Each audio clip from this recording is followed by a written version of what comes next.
Hello guys, this is an interesting one. This is really interesting, and there's a lot to this, right? And I want to explain where I think it's all going. Look, I'm very much into investigative journalism, right? Stuff which our journalists don't do these days.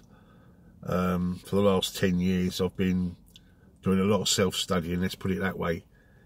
And interesting here, Daily Mail, once again, headline: Manchester City's investigation by the Premier League focuses on underage players being pressured into signing contracts, cash coming from Sheikh Mansour rather than sponsors. What a shock. And a fake contract for Roberto Mancini, new Der Spiegel report claims. Der Spiegel claimed to know the details of the Premier League investigation into Manchester City. It's a German publication where they were at the centre of allegations that led to City's 2-year UEFA ban in 2020, which was overturned on appeal. It wasn't, and I'll explain a bit more actually. It's claimed the Premier League are investigating whether the club pressurised young players into signing contracts through monetary payments. It is also alleged that sponsorship money comes straight from Sheikh Mansour. Well, we know that. I mean, the thing about Manchester City is everyone goes on about what an incredible football club they are and how beautiful it is to, you know, on the eye, and, you know, what a credit they are to English football, whereas we always seem to get the rough end of the stick. And yet it's blatant. It's right across there. You know, we've got the state airline run by the state country that owns Manchester City. They may as well just put Manchester City sponsored by Manchester City on it. And also what's very interesting is Gary Neville recently, and I had to laugh because I've been saying this for years. Gary Neville mentioned there it was just an impossibility that Man City can actually leapfrog Manchester United in terms of turnover and money created, which is an absolute, it's an impossibility. And yet it was an impossibility when they leapfrogged both Chelsea and Arsenal in their 4th season out of nowhere. And an additional 200 million, they just leapfrogged Chelsea, and ever since that point they've stayed in front of Chelsea and Arsenal, two established clubs with huge revenues. And yet out of nowhere, do you know what I mean, Manchester City, we all know, you know, we talk about false accounting, that's exactly what it is when you sponsor yourself. City were initially banned from Europe for 2 years by UEFA in 2020 and fined 25 million after German newspaper Der Spiegel alleged that they breached financial fair play regulations, but that was overturned by the Court of Arbitration for Sport. But it wasn't. It wasn't actually overturned by them. They just run out of time in order to be prosecuted. So they were guilty anyway. I mean, it's not like, I mean, all this we're not guilty. They weren't not guilty. It wasn't thrown out. It was thrown out because of time irregularity. They never had enough time. They ran out of time to be able to process the whole situation. And Man City have been deliberately spending that time by little issues and going backwards and forwards to court. And that's how you do it. You know, that's how all billionaires get away with it, and governments for that matter. That's how they get round it, just while the little man always loses. And that's how they got away with that whole situation. If you remember, they were looking to be banned and chucked out the Champions League a couple of years ago. The Premier League launched a separate probe, and there has been little detail since. They confirmed the situation in March 2019. But Der Spiegel says that the investigation focuses on 3 areas. First is that the underage players, including Jadon Sancho, were allegedly pressured to sign contracts with Manchester City through monetary payments in violation of the rules.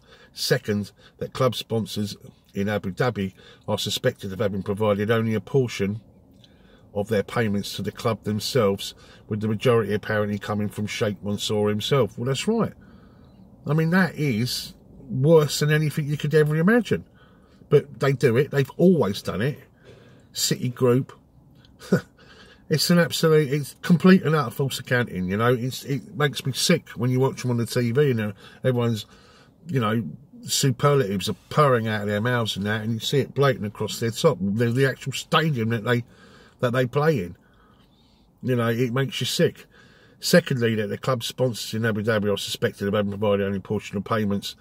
Third, that Roberto Mancini, City's manager from 2009 to 2013, is thought to have received a significant portion of his compensation secretly by way of a fictitious consultancy contract.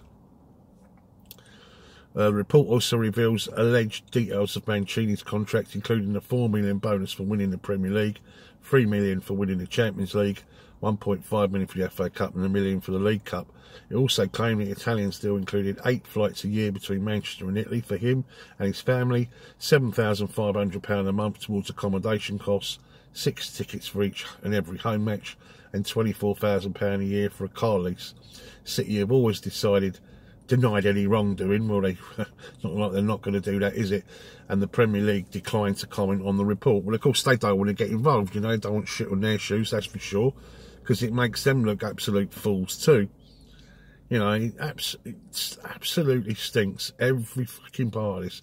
UEFA on Thursday announced new rules which limit club spending on wages, agents and transfer fees to 70% of their revenue. And that will affect Manchester City. That's why they have to. That's why they've gone up again. You see what I'm saying, guys? The regulations come into force in June, with permitted losses of over a 3-year period rising to the current 25 million to 50 million.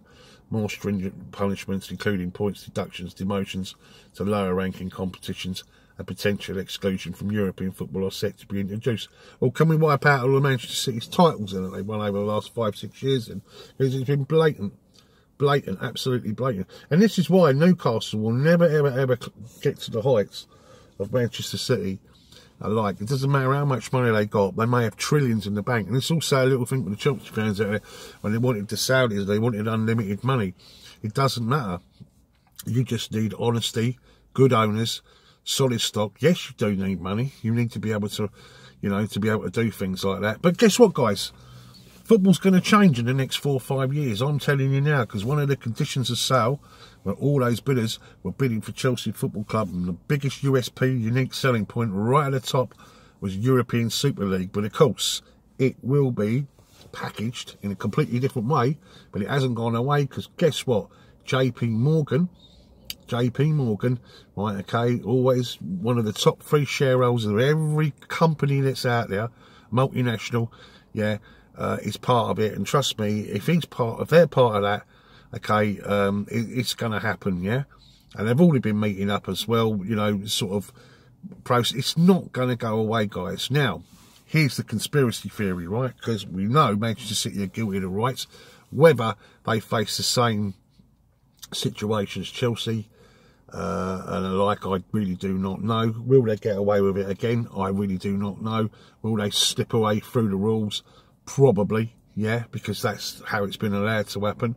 And if it's been allowed to happen, then surely you're guilty by association, FA. So why would they want to kind of rock the boat, so to speak? Of course they want it to go away, happy for it to go away. But let's look at the bigger picture here, guys, yeah? Super League, yeah? Americans, JP Morgan. Right now, if you look at the top 6, when they were talking about the Super League, yeah, most of the Chelsea and Manchester City were coming in kind of kicking and screaming at the end, kind of as if to say, well, if you're going in, we don't want to miss out. We'll go in, but we don't really want to do it. And Chelsea and Man City were the first 2 clubs to pull out of it, because they were solvent anyway. But it was mostly the clubs owned by Americans. Now, it's rather interesting, isn't it? We have Manchester United, American-owned, Liverpool, American-owned, Arsenal, American-owned. Pretty lightly, they've got rid of Raymond, you know, okay, we're going to become American-owned. It's also interesting, too, that Spurs, right, okay, they're now talking about being owned, and that Bowley was trying to buy Spurs as well. I know he was obviously trying to buy Chelsea, but he was very interested in Tottenham as well. So what I'm saying to you guys, don't be surprised that a big American hedge fund or a big you know, associate company. And is that the same way when Chelsea have been sold?